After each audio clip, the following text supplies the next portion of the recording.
This is Reiko here with Anime on Location, and I'm here with Gavin Goszka. How are you doing? Good. How you been? I'm doing great. Good. All right. So how's the past year been going for you? Really good, really busy though. Just a lot of things going on between all the cons, of course, and a lot of musical things kind of in the works and happening. So yeah, always keeping busy. Always got something in the works. So.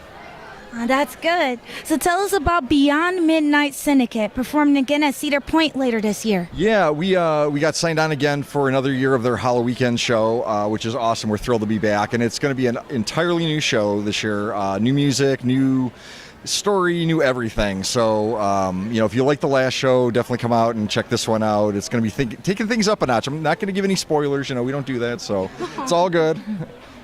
Okay. Well, how fun is it to be there and perform for the Halloweekends? Yeah, it's great. We've had a blast with them, and they're awesome to deal with. Cedar Point has been just phenomenal as far as, working with them. They've actually had a hand in designing the shows, the last one we did, and a little bit on this one, too. So that's kind of nice to be able to work with the park and to get their feedback and to see what works for them, too, and stuff, because it's definitely a mutual thing. So we're thrilled. Oh, definitely. All right. So also about news of an EP of our original ghost story based songs coming out? I started something last year called Project Archives where I was kind of going back through my old music, things that I'd written back when I was like in my teens and 20s that never saw the light of day, and kind of reworking them, remastering them, getting them out to the public. So that project is some ghost stories that I wrote back in the late 90s that I used to play out in coffee houses with, and the music is all done. I'm just in the mastering stages right now, but it should be out very shortly. I know I keep promising dates on that, and that's why I'm not promising anymore. So just trying to do everything, and you know how that goes. Well, it's better to be safe than sorry. It is, and then you get into trouble, and people expect things, and they're like, well, why isn't it out? And so, Right. But it'll be out soon, I swear, I promise. It is pretty easy to write songs for you. And what should fans expect of the EP release? It is if you're a fan of Midnight Syndicate, it won't be entirely far from that. It is a vocal-based thing, so it's got singing on it. It's kind of more in the electronic vein instead of orchestral, but very atmospheric, very creepy, and a lot of sound effects kind of peppered in and stuff. So, but yeah, as far as songwriting goes, I have always struggled with lyrics. That is my one Achilles heel. So it's just something that I just need to spend more time with and kind of work on. But it's fun. It's fun. Well, as long as it's fun, right? Right, exactly.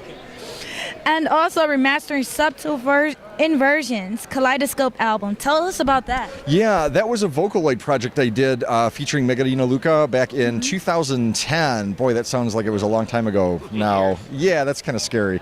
But, it was one of those things that I wanted to get it out that year, and I was never really happy with the way that the mixing and mastering came out. I was still learning a lot about how to mix pop and rock. I had been doing the orchestral side of things for years, and it's very, very, very different, as I learned the hard way. So it came out, and ever since then I've been wanting to revisit it and kind of, just use what I've learned since then and kind of parlay it into that. So that's what I've been doing, and I'm taking my time with it, making sure everything's right, but it's coming along really, really well. And I think people that know the first release are going to be surprised at how different little things can make big differences in the sonic quality of everything. So, but yeah, we're doing some new tracks on that too as well. Oh, right. So, and also extra tracks, and what can fans expect about the remastering? As far as the extra tracks go, there was one song that never really fit the character of the first release. It's called Garden. It was very, for lack of a better word, very Japanese, traditionally Japanese sounding. So that ended up getting cut. That'll be on there. And some remixes, too, that kind of saw the light of day last year when I was doing the Project Archives thing. I kind of gave a little bit of a preview, but there'll be some other ones on there, too. And maybe another surprise, which I'm not going to get into. But so, yeah. Oh, we're always looking for surprises, right? Surprises are fun. They're good, yes. All right. So, any new news or projects that you can actually share with us at this time? The only other thing right now is Project Archives is going to be continuing sometime this year. I hadn't got into much of my vocal material for a lot of reasons, so that is being reworked. We'll get it out at some point, hopefully maybe starting this month, maybe next month. So that's going to continue, but other than that, yeah, just, everything else is kind of filling up the plate rapidly here, and when we get into Cedar Point mode, it's like that is all encompassing. So All right, and how can fans keep up with any of your projects and that are across the board? The easiest thing to do is my personal website, GavinGoszka.com. It's GavinGoszka.com. You can link to all of my other musical projects from that, like Parlor Muse is the Victorian thing, Subtle Inversion, the Vocaloid thing. MidnightSyndicate.com is the Midnight Syndicate site officially, and that's a whole separate thing. So, yep, and I'm on socials as well, too. So Awesome. So that is what Gavin. Have a great day.